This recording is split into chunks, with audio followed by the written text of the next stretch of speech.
Bonjour à toutes et à tous et bienvenue dans la Revue Express. Google met la gomme, OpenAI brûle des milliards de watts et la France tente de reprendre la main sur son IA.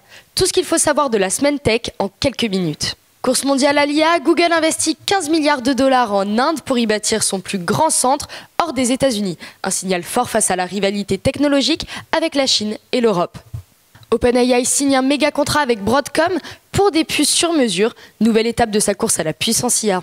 Coup dur pour la France, seul exclu du grand déploiement mondial de l'IA de Google.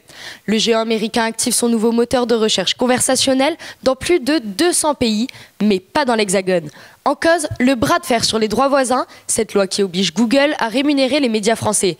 Résultat, la France est mise à l'écart de la révolution IA de Google, le temps que le flou juridique sur la rémunération des éditeurs soit levé.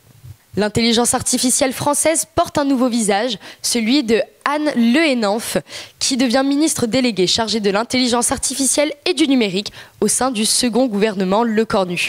À son portefeuille se rajoute le sujet des télécoms qui avait été transféré au ministère de l'Industrie sous le gouvernement Barnier.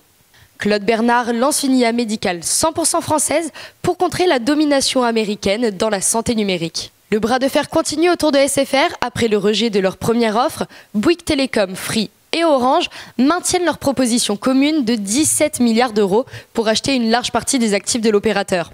Altice France, la maison mère de SFR, a pour l'instant fermé la porte, mais les trois concurrents espèrent encore ouvrir le dialogue. En parallèle, les syndicats alertent sur le risque de milliers de suppressions d'emplois si le projet de rachat se concrétise. L'intelligence artificielle commence à coûter cher aux jeunes actifs. Selon une étude BSI, un quart des entreprises françaises ont déjà supprimé des postes juniors en 2024, remplacés par des outils d'IA. La tendance devrait s'accélérer cette année, alors que seuls 28% des employeurs prévoient de former leurs équipes à ces nouvelles technologies. Un record européen avec une levée de fonds de 13 millions d'euros pour la start-up Probable, qui complète ainsi le financement de sa phase d'amorçage à hauteur de 18,5 millions d'euros. Comment implémenter l'IA Act? Le SIGREF, l'association des grandes entreprises utilisatrices du numérique, a publié son rapport d'orientation stratégique pour 2025. Celui-ci contient un guide d'implémentation de la réglementation européenne ainsi que des prédictions pour 2040.